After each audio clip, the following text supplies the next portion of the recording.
नमस्कार। Video number 1 में मैंने बेबी हाल्दार द्वारा रचित उनकी आत्मकथा आलो अंधारी का सारांश बताया था। आइए अब हम इस वीडियो में बेबी हाल्दार द्वारा रचित आलो अंधारी पाठ की व्याख्या देखते हैं। आलो अंधारी, जिसका अर्थ है अंधेरे का उजाला। लेखिका ने आलो अंधारी में अपने जीवन की आत्मकथा लिखी है कि किस तरह संघर्षों से जूझती हुई, विपरीत परिस्थितियों से जूझती हुई उन्होंने अपने बच्चों की शिक्षा दीक्षा के साथ साथ सामाजिक जीवन में फैली जो कुरीतियाँ थी उनका भी वर्णन किया है। तो देखते हैं पाठ। मैं अब अपने किराए के घर में थी।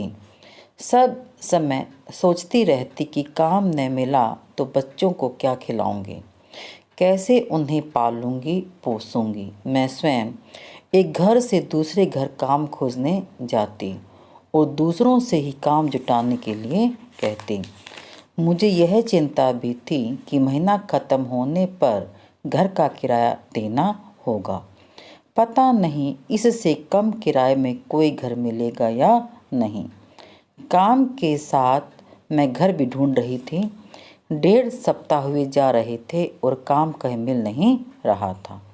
मुझे बच्चों के साथ उस घर में अकेले रहते देख आसपास के सभी लोग पूछते, तुम यहाँ अकेली रहती हो? तुम्हारा स्वामी कहाँ रहता है? तुम कितने दिनों से यहाँ हो? तुम्हारा स्वामी वहाँ क्या करता है?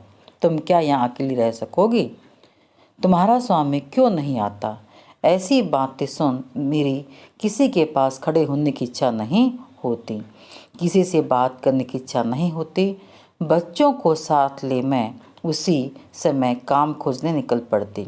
कुछ घंटों बाद जब मैं घर लौटती तब फिर पड़ोस की औरतें आकर पूछती, क्यों, काम मिला? फिर मेरे चेहरे के भाव देखकर कोई कोई मुंह से चुक चुक आवाज़ निकाल कहती, मिल जाएगा, इधर उधर ढूंढने डालने से मिल ही जाएगा। मैं उनकी बातें अनसुनी कर अपने बच्चों की बातें करने लगती। बीबी हालदार जी अपने पति के जुल्मों से दुखी होकर और अपने बच्चों के उज्जवल भविष्य को बनाने के लिए उन्हें छोड़कर अकेली अपने बच्चों को लेकर आ जाती है और एक किराए के घर में रहती है। सब समय सोचती रहती है, पूरा समय ही वो, कि काम नहीं मिला तो मैं बच्चों को क्या खिलाऊंगी और कैसे अपने बच्चों को पालूंगी पोसूंगी। लेखिका इसीलिए घरों में काम करने के लिए कभी इस घर और कभी उस घर काम खोजने के लिए निकल चलती थी और कई बार दूसरों से भी यही कहती कि भाई मुझे मेरे लिए कोई कुछ काम धंधा ढूंढो। अब महीना भी ख़त्म होने वाला था और किराए का घर था, इसलिए किराया भी देना था। तो लेखिका हर समय यही सोचती रहती कि पता नहीं मैं कैसे किराया भरूंगी, कैसे अपने बच्चों को पालूंगी। और कम से कम 1.5 हफ्ते तक वो काम ढूंढती रही, लेकिन लेखिका को कोई काम नहीं मिला। जब लेखिका अपने बच्चों के साथ अकेली घर में रहती थी तो आसपास के जो रहने वाले जो लोग थे यही पूछते थे कि तुम यहाँ अकेली रहती हो? तुम्हारा स्वामी अर्थात तुम्हारा पति या तुम कहाँ रहता है? तुम कितने दिनों से यहाँ पर रहती हो? तुम्हारा स्वामी अर्थात तुम्हारा पति वहाँ क्या करता है? तुम क्या उसके बिना अकेली रह सकोगी? तुम्हारा स्वामी अर्थात तुम्हारा पति तुमसे मिलने क्यों नहीं आता? तो इस तरह तरह की बातें वहाँ आस पड़ोस के लोग करते थे। इसीलिए लेखिका उनके पास खड़े नहीं होती थी और ना उसकी इच्छा होती, क्योंकि वह उन प्रश्नों के उत्तर नहीं देना चाहती थी जो उसके जीवन में से थोड़ा सा भी सही मेल नहीं कह रहे थे। इसीलिए वह अपने बच्चों को लेकर दोबारा काम धंधे की तलाश में निकल पड़ती थी। और जब वो कुछ घंटों तक इधर उधर भटकती हुई काम ढूंढने चाहती है तो काम नहीं मिलता, तो जो आसपास की जो औरतें हैं उनके आने के बाद पूछती है कि क्यों, तुम्हें काम मिला? कहीं काम मिला? लेकिन जब मेरे चेहरे के हाव भाव देखती तो फिर मुंह से ऐसी आवाज़ निकालती और फिर कहती कोई बात नहीं, मिल जाएगा, और वो मुझे तसल्ली देती और कहती हम भी तुम्हारे काम ढूंढने में मदद करेंगी। लेखिका कहती है कि मैं उनकी ऐसी बातों को अनसुना कर देती थी। अब आगे, मेम साहब की कोठी के सामने की एक कोठी में सुनील नाम का 30-32 साल का एक युवक मोटर चलाता था। वह मुझे पहचानता था, इसीलिए मैंने उससे भी अपने काम के बारे में कह रखा था। एक दिन रास्ते में मुझे देखकर उसने पूछा, तुम क्या उस कोठी में काम नहीं करती? मैंने कहा, मुझे उस कोठी को छोड़े हुए 1.5 सप्ताह हो गया, अभी तक मुझे कोई काम नहीं मिल रहा है। वह बोला, ठीक है, मुझे काम के बारे में कुछ पता चलेगा तो मैं बताऊंगा। 2-1 दिन बाद दोपहर को बच्चों खिला पिलाकर मैं उनके साथ सो रही थी कि सुनील आया और बोला, क्यों, काम मिला? मैंने कहा, नहीं, अभी तक कुछ नहीं मिला। वह बोला, तो चलो मेरे साथ। मैंने पूछा, कहाँ? तो वह बोला, काम करना है तो मैं तुम्हें लिए चलता हूँ, बाकी बातें तुम्हें स्वयं वहाँ कर लेना। उसकी बात सुन मैं फ़ौरन उसके साथ निकल पड़ी। वहाँ पहुँचकर सुनील ने गेट के बाहर लगी बेल बजाई तो उस घर के साहब बाहर आए। सुनील ने उससे कहा, सर, आपने कहा था कि ना, मैं इसे लेकर आया हूँ। उन्होंने मुझसे पूछा तुम बंगाली हो? मैं बोली, हाँ। इसके बाद काम के बारे में बातें हुई। उन्होंने कहा, देखो, यहाँ जो औरत काम करती है उसे मैं 800 रुपये देता हूँ। तुम्हारे पैसों के बारे में मैं तुम्हारा काम देखकर बताऊँगा। मैं बोली, ठीक है, यहाँ कितने बजे आने से ठीक होगा? उन्होंने कहा, तुम जितनी जल्दी आ सको, क्योंकि मैं बहुत सवेरे उठता हूँ। मैं बोली, मुझे तो जाकर बच्चों के लिए खाना वाना बनाना होगा, मैं 6-7 बजे तक आऊँगी। इतना कहकर मैं चलने लगी तो मुझे लगा कि वह पैसों के बारे में मुझे कुछ कहना चाहते हैं। सुनील जाने को हुआ तो उससे मैंने थोड़ा रुक जाने को कहा। वह बोला, तुम बात करके आ जाना, मैं चलता हूँ। मैंने कहा, बस थोड़ा सा रुक जाओ। लेकिन साहब ने फिर पैसों की बात नहीं उठाई और सिर्फ इतना कहा, कल से तुम काम पर आ जाओ।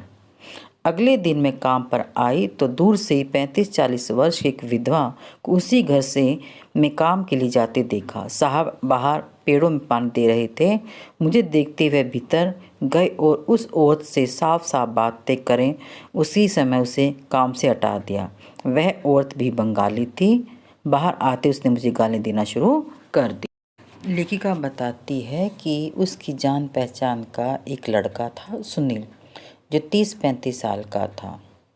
तो उसने मुझसे पूछा कि एक दिन रास्ते में, क्या तुम उस कोठी पर काम नहीं करती जहाँ पहले वो काम करती थी?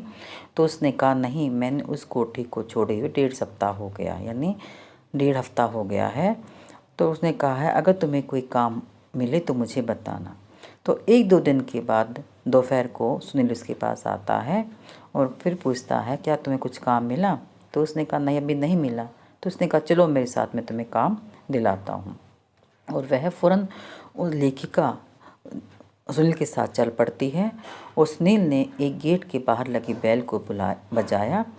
तभी उस घर का जो मालिक है बाहर आता है। उसने कहा, सर, आपने कहा था ना कि मैं तुम्हारे लिए कोई काम वाली लेकर आऊँ, तो मैं आपके लिए लेकर आया हूँ। तो उसने अर्थात घर के मालिक ने मुझसे पूछा, तुम बंगाली हो? तो लेखिका ने कहा, हाँ। और उसके बारे में बातचीत करने के पश्चात उसने बताया कि जो औरत उसी घर में काम करती है उसे वे 800 रुपये महीना देते हैं। अगर तुम्हारा काम देकर ही मैं तुम्हें पैसा दूंगा। इतना कहने के पश्चात कहते कि मैं किस समय आऊँ? तो उन्होंने कहा, जितनी जल्दी आ सको आ सकती हूँ, क्योंकि मैं सवेरे उठ जाता हूँ। तो लेखिका कहती है कि मैं अपने बच्चों का खाना इत्यादि बनाकर आ सकती हूँ। और फिर मैंने सोचा कि वो पैसे के बारे में बात करेंगे, लेकिन उन्होंने कुछ पैसे नहीं कहा। और सुनील को जाने को हुआ तो मैंने कहा, थोड़ी देर और रुको। तो फिर कहता, ठीक है, तुम बात करो, मैं जाता हूँ। और उसके पश्चात साहब ने पैसे कोई बात नहीं उठाई और उन्होंने कहा, ठीक है, तुम कल से काम पर आ जाओ। अगले दिन लेखिका उन साहब के घर काम करने गई तो उसे दूर से देखा कि 35-40 साल की एक विधवा महिला जो उसी घर में काम कर रही थी उसको देखा।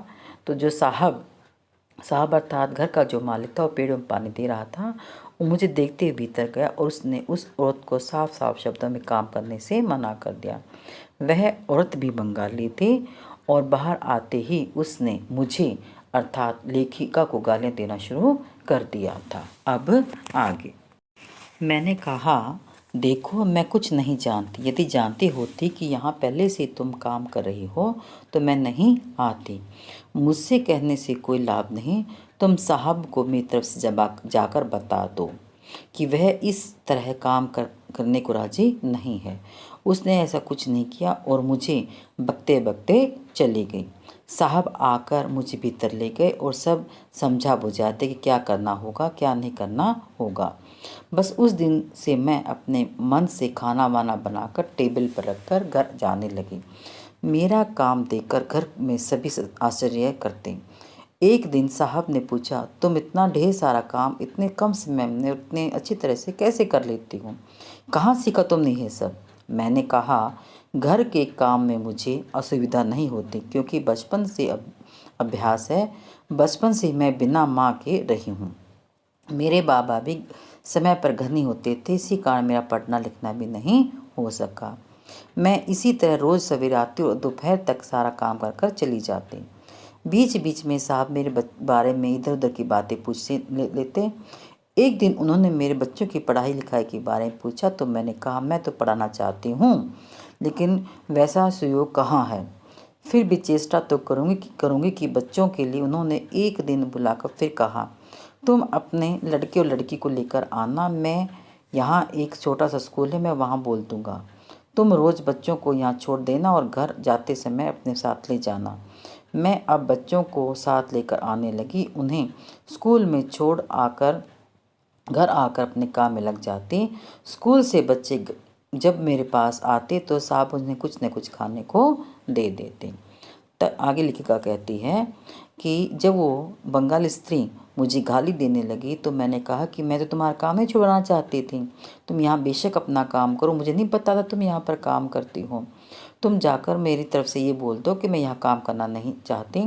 लेकिन उस विधवा औरत ने जो साहब के यहाँ काम करती थी कुछ नहीं कहा और लेखिका को गाली बकते बकते वो चली जाती है। तब घर का मालिक आता है और लेखिका को सारा काम समझा देता है। लेखिका उसी दिन से मन लगाकर काम करती है। वहाँ खाना बनाना टेबल पर रखकर चली जाती थी और मेरे काम करने के ढंग को देखकर सभी हैरान हो जाते थे। एक दिन बातों बातों में साहब अर्थात उस मालिक ने पूछा कि तुम इतने कम समय में इतना काम कैसे कर लेती हो? क्या तुमने काम कहीं से सीखा है? तब लेखिका बताती है कि घर में काम से मुझे सुविधा नहीं होती, ना कोई तकलीफ़ होती, ना दुख होता, क्योंकि मैं तो बचपन से ही करती आ रही हूँ। क्योंकि बचपन से ही मैं बिना माँ अर्थात मेरी माँ नहीं थी और मेरे पिताजी भी समय समय पर घर नहीं होते थे, कभी इधर भटकते रहते थे उसके पिताजी इधर उधर। इसी कारण मैं पढ़ लिख भी नहीं सकी थी। लेखिका बताती है, इसी तरह मैं रोज़ सवेरे आती और दोपहर तक सारा काम कर कर चली जाती थी और लेखिका के काम से सभी खुश थे। बीच बीच में साहब अर्थात जो मालिक थे वो इधर उधर की बातें पूछ लेते थे। एक दिन उन्होंने लेखिका के बच्चों की पढ़ाई के बारे में पूछा तो उसने कहा कि मैं तो पढ़ाना चाहती हूँ लेकिन ऐसा अवसर मेरे पास नहीं है। फिर वे मेरी यही कोशिश रहती है कि मैं बच्चों को पढ़ा लिखा सकूँ।